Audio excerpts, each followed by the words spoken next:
Good day, everybody. Thank you for coming. Nice to have you all here. You're in for a treat today. And I'm Kathy Plord. I'm with the School of Social Work and Adverb, and this is yet another talk in the series of artists and applied arts and social justice work. Thank you for hosting here in the Maine Women Writers Collection. And I'm sitting here with Holly Haywood, who is an amazing photographer. And the point here today was for us to demonstrate a project that we did last year as opposed to just talking about it. So we'll give you just enough overview to know what we were doing, and then we'll actually engage in the process. And I'm hoping in this process that you will actually join in and ask questions as well of our dear guest, Barbara, here in just a moment. So, Holly, anything you would like to say about the Heal Tell portrait project that we did this past year? Well, it was an amazing project, and it was very eye-opening and enlightening.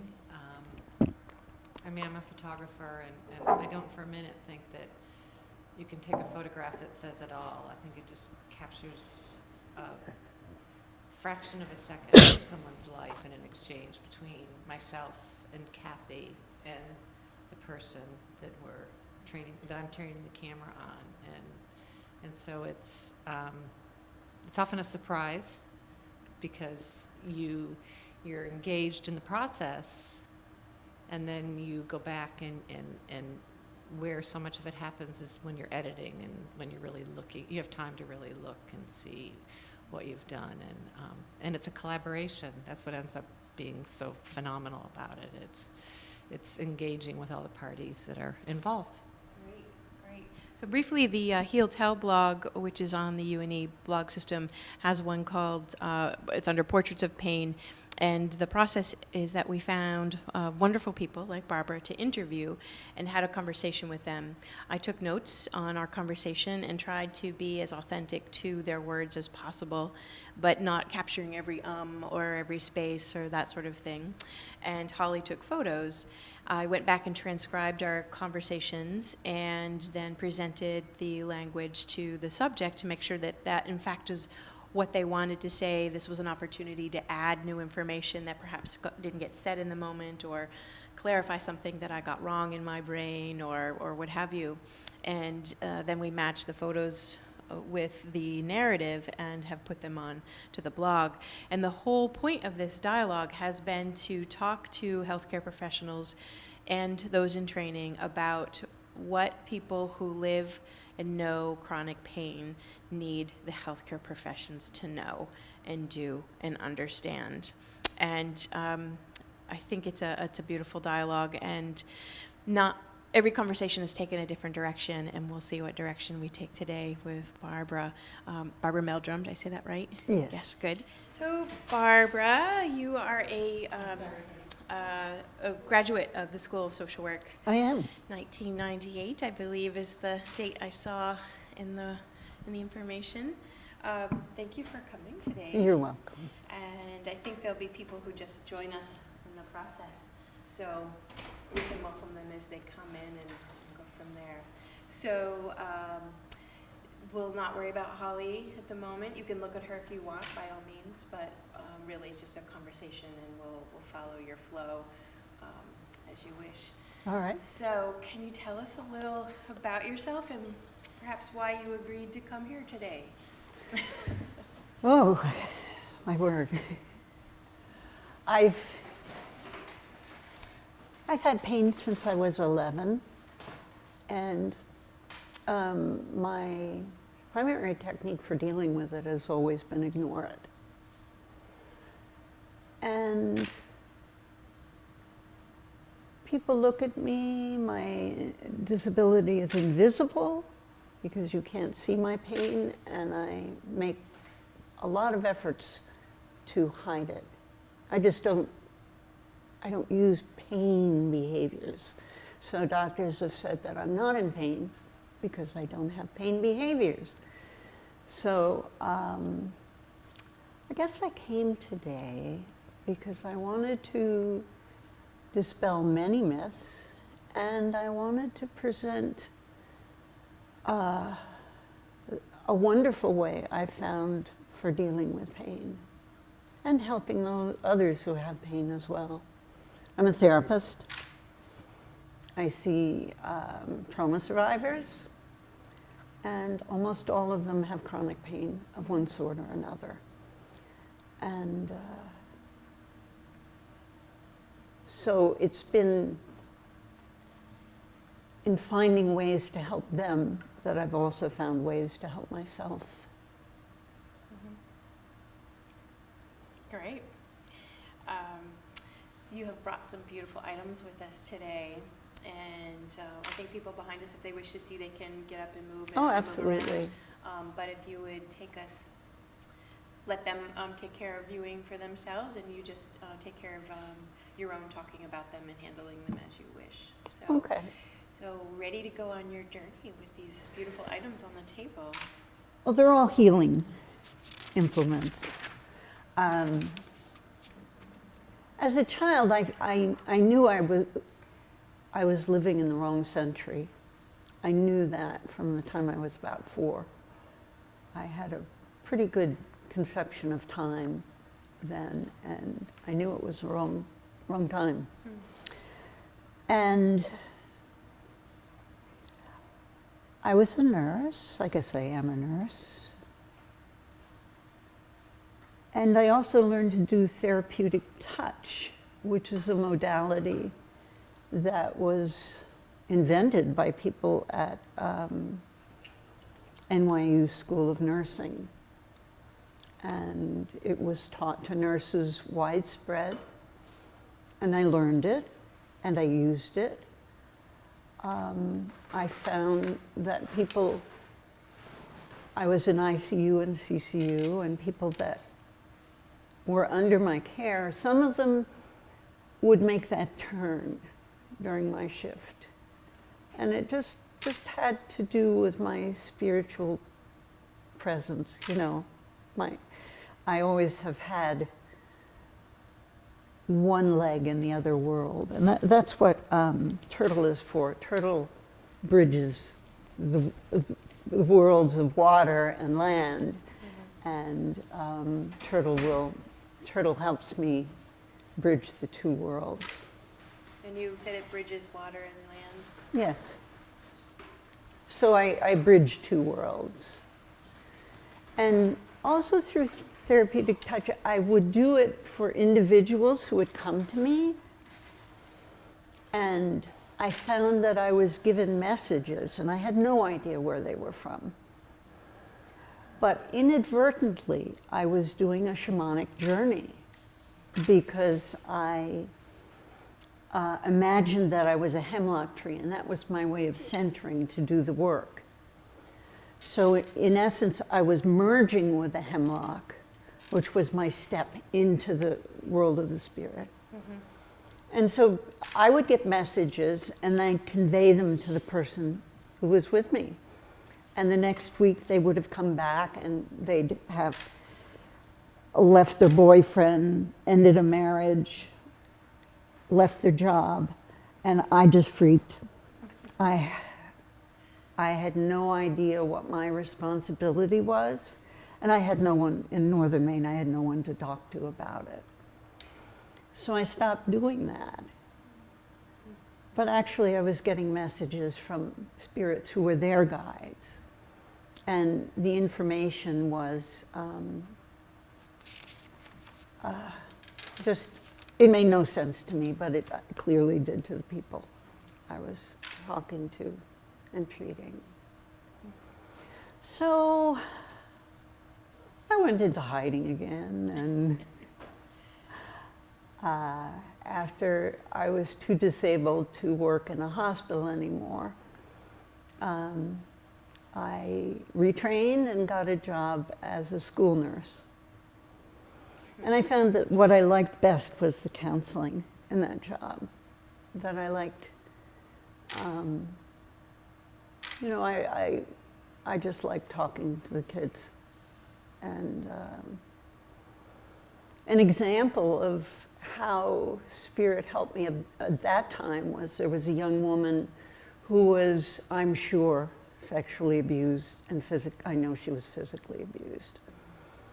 And she was an outcast among the students. And one day her period started, she stained her clothes, and kids would just torment her about it. A boy would open the girl's locker room door and say, "Period, girl." So she came to me because she was very distressed and wanted me to fix it. So I asked her if she wanted to be with me when I talked to her class. And she said yes. Ooh. Wow. Yeah. That was a surprising answer. Yeah, and also a heavier burden I felt. And so I was walking down the school corridors with her, and I had no idea what I'd say, just none at all. And I stood in front of the class, took a deep breath, and I said, "Why am I here?" And I just brought them on the path that she had been on. And she gained 3 friends that day. And, you know, I wish to say that her life had turned around. But I know that wasn't me, you know. Mm-hmm. It just came out of the blue. Nice. So a few years later, when I was finished my social work degree, getting around campus in a wheelchair because I had so much inflammation in my knees at that point that I couldn't walk from class to class. And I wrecked my shoulders on the doors at the campus down there. Some of them required 50 pounds of force to open them, and with a manual chair. It's brutal. So I came there being able to work maybe half-time, and I left being able to work only quarter-time, which is what I do now, about 10 hours a week. While I was healing from that, I got massages, and my massage therapist is also a shaman, or shamanic practitioner. And she was talking about her work and how it was influenced by it. She would pull implements out of my back, battle axes and all kinds of things, indicating past lives, some of which I've journeyed to. So, you know, I've experienced them. But she also talked to me about shamanic journeying and told me where to get a basic class in it. And from there, I knew that that's what I had to do. I didn't see visuals. A lot of people, backing up, the journey is done by all indigenous societies, at least their shaman. It's how they survived. Shaman would talk to plants and know which plants to give people at what time.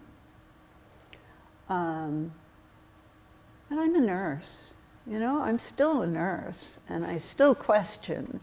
And you can't make this up. You know, it's just, I've had too many confirmations that this really is what's happening. Oh, the journey itself. In some societies, it's done with ayahuasca, peyote, whatever, you know. There are many things that will cause the kind of hallucinations that people can use to connect with spirit.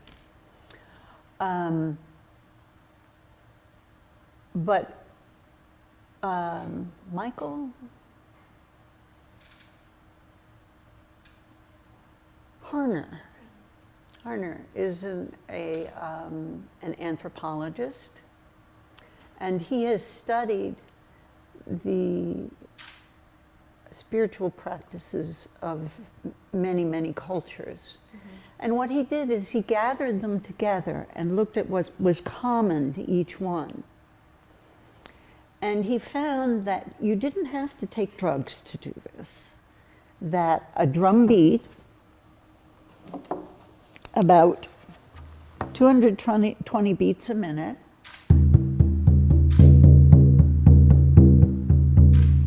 Would do the same thing. Some shamans say they ride their drum to go to other dimensions and other worlds. So all of our brains are wired to respond to that 220 beats per minute by going into a deep, deep meditation, far deeper than you can get in by meditating. And the first thing you look for is your power animal or your guide to the spirit world. And you start with your imagination and imagine a place in nature. And then you imagine animals. And at some point you're not imagining anymore. And most people actually see the animals and can hear them and speak to them. My vision and hearing are limited, but my knowing is very, very clear. And when I've gone by my knowings, they're very accurate. So that's the journey, and there are journeys to the upper world where you can meet teachers in the upper world. My upper world teachers are Phalestra, who's of the Sami people. Can you spell that for me? Saami. Okay. In the Celestia, your the name you used your god is the Celestia. Phalestra. Yep. That's why. Yeah. She's over 2,000 years old. And she, in shaman class, we learn basic techniques, and then we go to our teachers to tell us exactly how to use them, or how to use them for this individual that we're working with. I think it would be good for me to describe as soul retrieval. Sure. Reminder, my teacher this morning told me to be sure to make very clear to the audience that we are all from indigenous people, that we all lived in that hunter-gatherer state for hundreds of thousands of years, far longer than we have any other way. We lived without modern medicine because our shaman and their helpers knew exactly what plants we needed when we were sick. And the mother would not get the same thing the child got. It was a very individualized process. And she wanted us to think about our being united in this way, that we're all from very similar peoples, and that we have lost so much, but because of the journey process, we can go back and gain it. Mm-hmm. And one way I hope to help people in my local area is there's a meeting for indigenous peoples, and I want to teach some of their elders to journey so that they can get some of this information too. The soul retrieval is done for anyone, but in particular people who have been traumatized. When you're traumatized, I've always known, working with trauma survivors, the thing that was most badly injured was their spirit, their connection to the divine, their connection to spirit. And the soul retrieval was designed to return that lost spirit, or parts of it. When it's lost, it goes into the spirit world. It's lost from the person, but it's in the spirit world healing. I work with Mother Mary. She's one of the people that does soul retrievals with me, as well as my teacher, Philastra. And she does work with injured souls and heals them.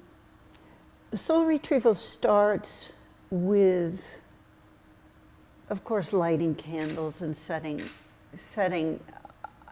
a spiritual environment. And then there's a process called extraction, where you work with a person, and this sometimes crosses over with therapeutic touch. They're often quite a bit alike. This removes any extra spirit bits that people have collected from a riotous gathering, from a pointed argument. What did you call that? Removes extra? Extra spirit that does not belong to the person. It's not necessarily evil. It just doesn't, it takes up spirit space, and it doesn't do any good. And it doesn't do the controlling that some people, you know, when they leave parts of their spirits with you, they think they'll be more able to control you, but they're not. So this is done to a drumbeat and with a journey. One time during that journey, I saw an enormous beetle in someone's abdominal cavity, and I removed that. And this is where I use Dorje Purba. It's a Tibetan three-sided knife blade. This represents the lower world, which is not hell. It's a pristine version of this world where spirits are.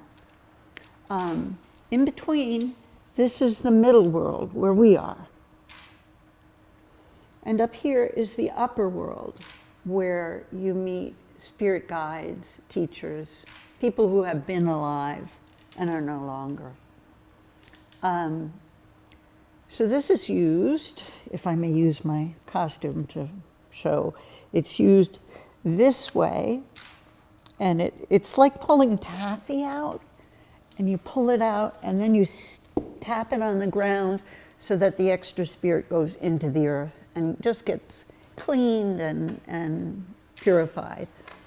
And you use your hands to tell what areas are injured, what areas are hurting. And there's some treatment that you can do too. And one is to take the person's right hand like this and put your hand here on their throat and just clear your mind and let the energy flow. And that reduces fear. And it does it instantaneously. It's something that's wonderful to do with people who are dying. That's a bit of therapeutic touch that I learned. But you keep moving this stuff out, down and out, and keep tapping on the ground. But before I even do that, I have to merge with Dorje Purba. I merged with it, the first time I merged with it was almost a battle until I could, it's very, very strong. It was almost a battle until I could go with its energy rather than, you know, try to catch up to it or try to go ahead of it. And what helped me bind was, see these twining?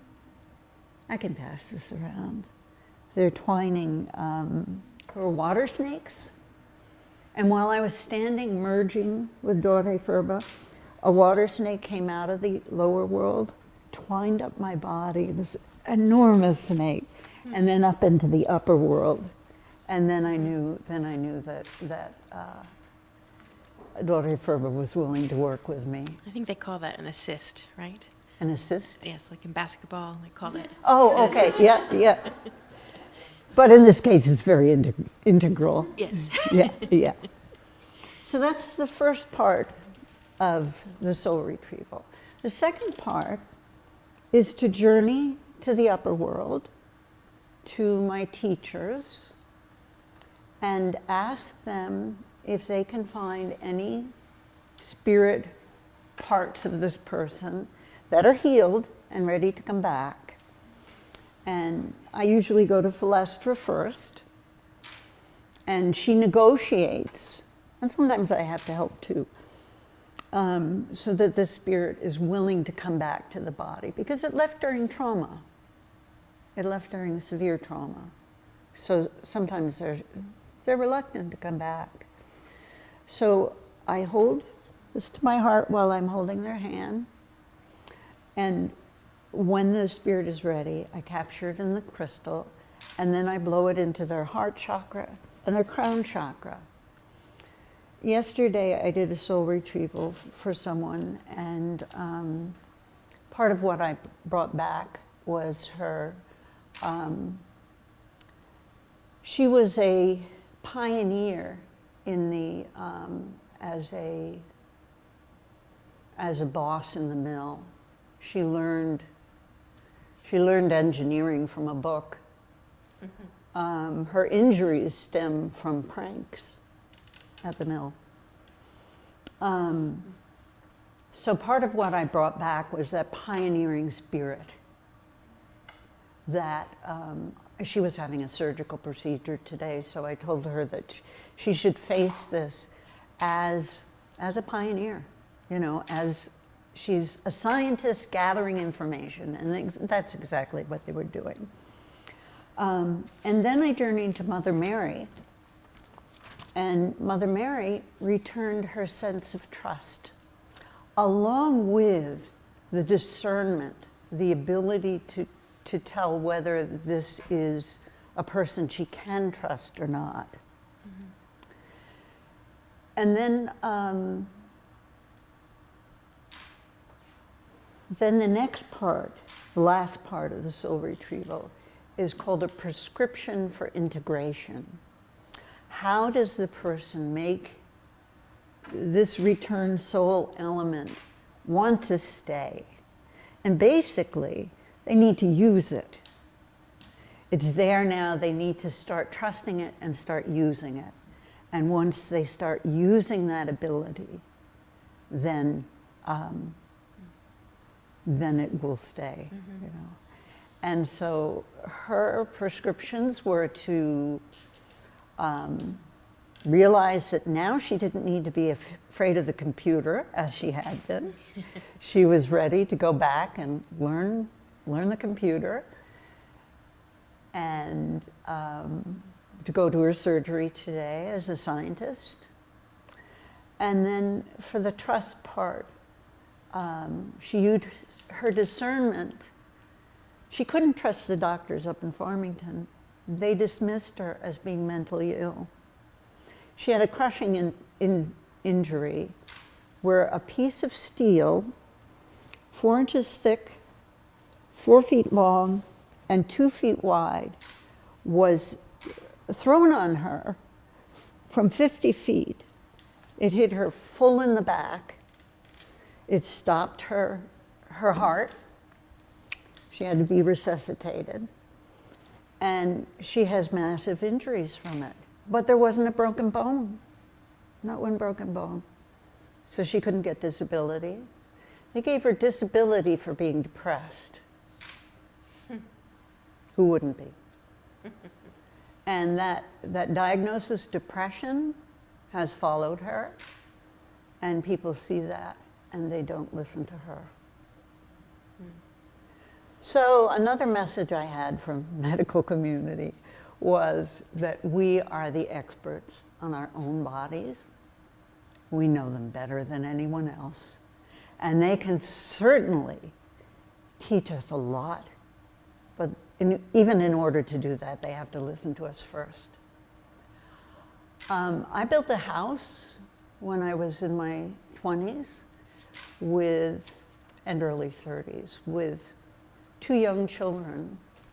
I wired it when I was pregnant once.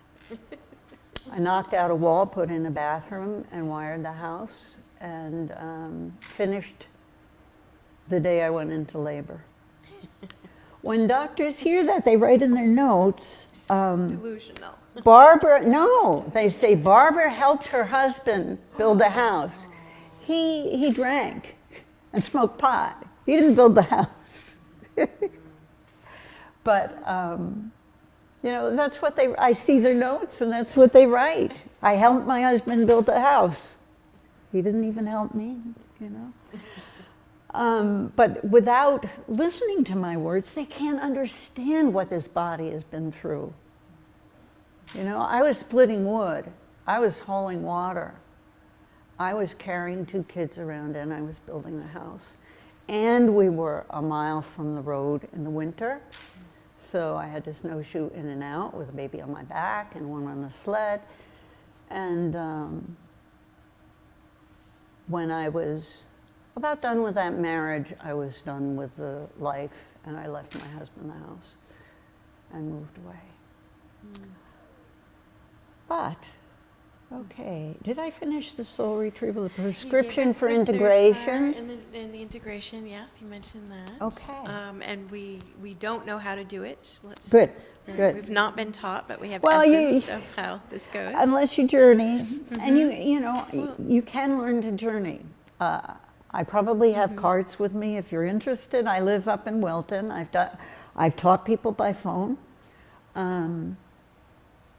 I've done healings by phone. And I don't really understand how they work, but since it's spirit work, why not? Would you show and talk about what's on your wrists? Well, this is my costume. This is a Sami costume. 'Cause I was hoping It's- Holly could get some shots of you. Yeah, this is a very typical Sami hat. But my teacher told me how to make this, or told me what to make. Okay. And they wear decorations there. Here, this is pulled thread embroidery by my grandmother. She was a descendant of the Sami.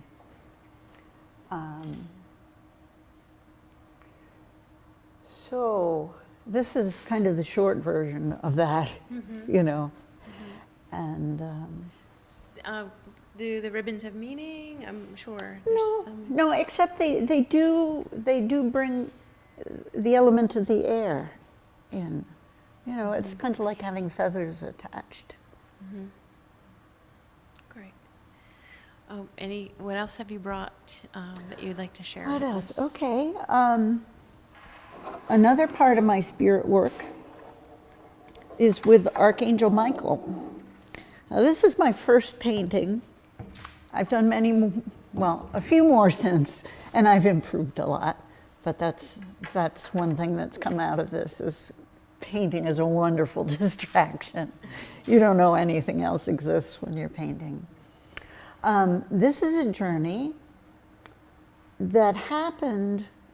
I had just learned psychopomp, which is how to bring spirits that have been stuck in here up to the light and send them on their journey. I was in a social work CEU thing, and there were 250 people there, but I had to journey.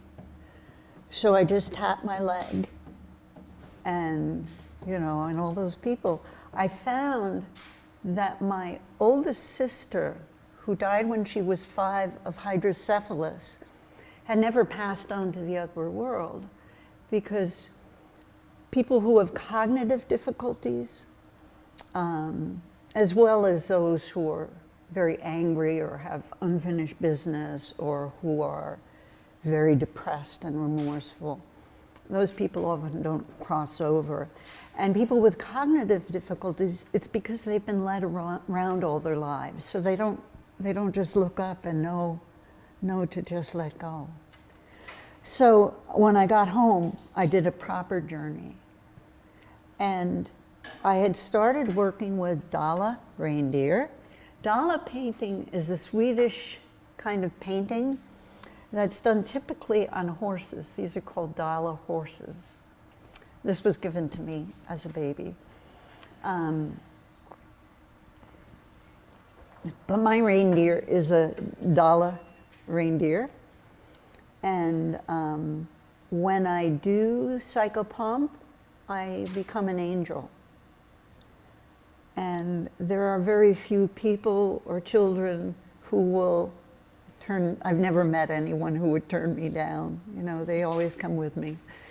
And so I'm bringing my sister to my mother and my brother. I didn't realize at the time that my father hadn't passed over either. So Ellie, my friend, helped me bring him over, and my late husband as well. So I feel really blessed to be able to do that work. Reindeer, I'm very close to reindeer, and my spirit name is Aurora Bella. Aurora for the northern lights, and Bella for beautiful. Can I take my hat off now? Okay. So this is Raccoon. Raccoon has mask making ability, which includes painting. And this is my sister who has a brain injury.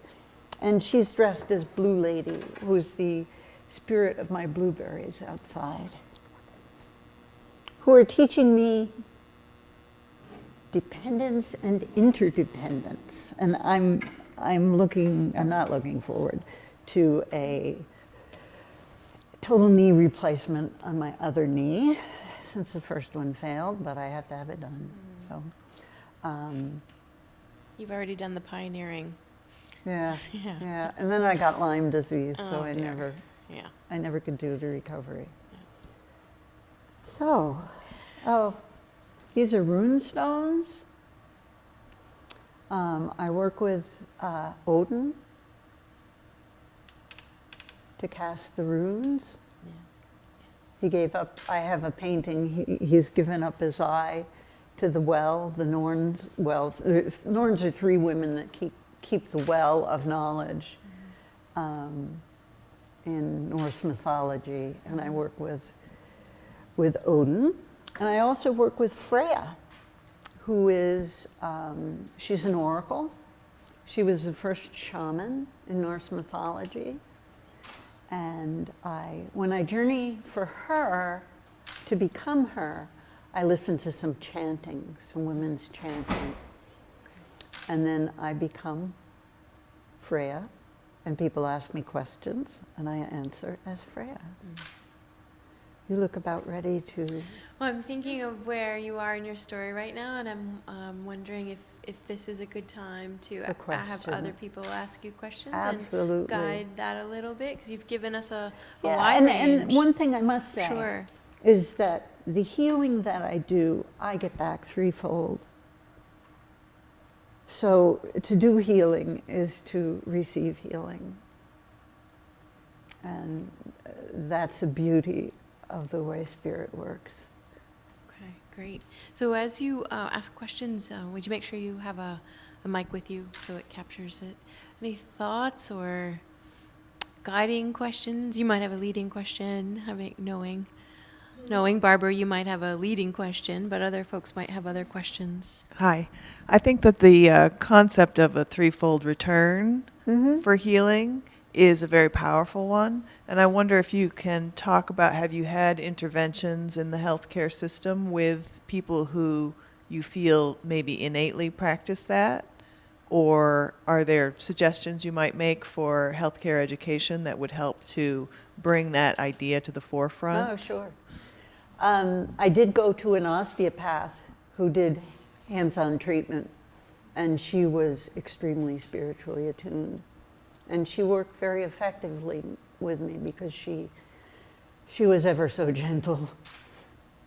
People don't, I don't complain of pain, so people can do, well, often I dissociate, so I'm not even there when people put their hands on me. Healthcare, yes. In our hospitals up north, they offer Reiki. Doctors don't prescribe it, which is a shame. That's the barest of starts.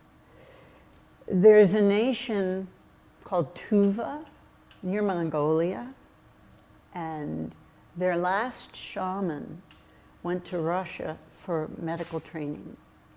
And she came back and formed a state hospital system where you are offered both indigenous medicine and allopathic or osteopathic medicine. And there's nothing like the indigenous, especially for prevention, but also there's a huge role in secondary and even tertiary prevention. There are some hospitals in the Midwest, not Midwest, the Southwest, that are beginning to merge Native American practices with allopathic medicine. But there's so much to learn there. Teaching doctors to, and other professionals to journey would just be, everything would revolutionize, you know, it would be so different. Can you say more about that, please? Oh, because they couldn't treat people as classes anymore. You know, doctors, like everyone else, have their own prejudices. People see me and I look fine. You know, maybe I don't know. But they seem to think I look fine. And to dissuade them is very difficult. So doctors would treat people like individuals. They'd probably journey on their, for the people that are most involved. And they would get the benefits of journeying, which are profound relaxation, amazing, amazing meditation. And they would be doing very different approaches. They would be using surgery less. They would be making more referrals to indigenous and spiritual practitioners. When NYU took under therapeutic touch, I thought things were going to change, you know, and it just disheartened me that they didn't. But maybe, you know, the time wasn't right. But it seems that when I talk now, as opposed to even 5 years ago, most people have heard, not most people, but many people have heard of journeying. Have any people here heard of it before? Local people to learn it from are Ali Knowlton and Evie Risdick at True North. They're the shamanic practitioners there, and they, at spiritpassages.com, they offer a calendar which includes courses to teach basic journeying, and they do a wonderful job of it. It's a two-day process. And they have 2-year programs too.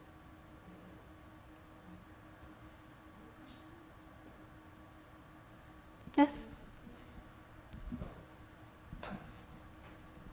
What is the, what's coming out of the reindeer's mouth? Is the reindeer saying something? The reindeer sings a song of creation, All right. which turns into the Northern Lights. Can you show us? Yeah. Can you show us? Oh, yeah. Yeah, I like that very much. Yeah, and I've heard that song of creation. It's amazing. It's amazing. And when I heard it, I saw the sound and I heard the visual. You know, my senses were completely intertwined. It was beautiful. And I do ride reindeer's back whenever I get a chance.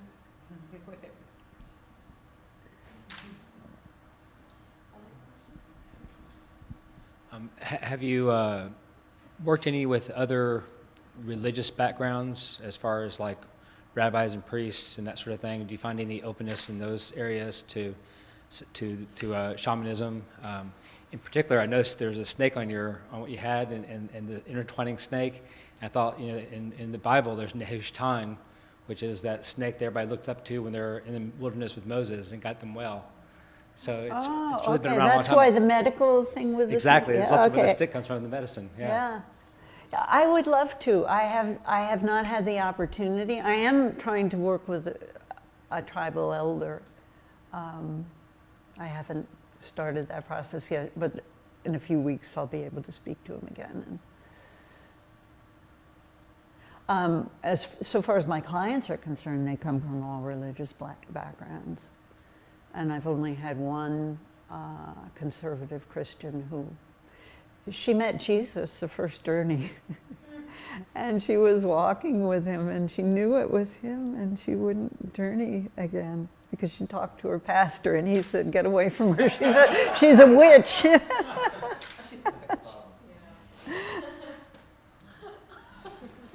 As a child, I'd read the Bible twice by the time I was 10, and I wondered why there was no more direct revelation today.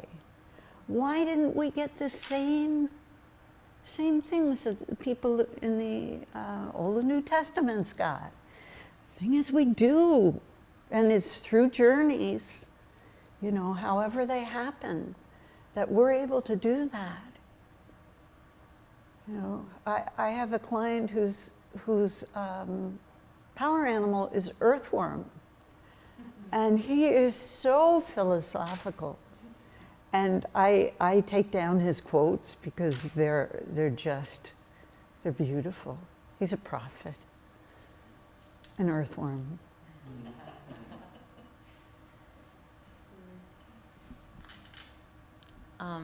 I was very struck by what you said about feeling that you had been born at the wrong time, as early as 4.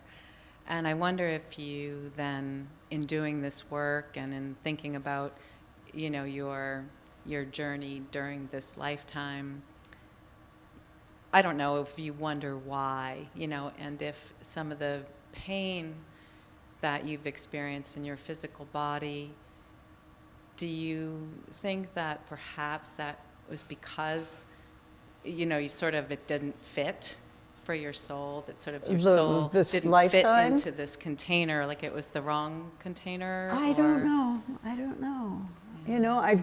I've journeyed to some past lives, and in one I was a foot soldier in the Middle Ages, and I started on the battlefield just before the battle began, and I said, "Whoa, I'm going backwards." So I was there when I said goodbye to my wife, and I was there when we got married, and then I was there when we made love in the bushes, and then I was there when I was a child, playing with swords. And I was there at my birth when my mother cried because my oldest brother was, what did the first one go to? The second to the priesthood, and the third was a soldier. So she knew I would be a soldier, and I would die young.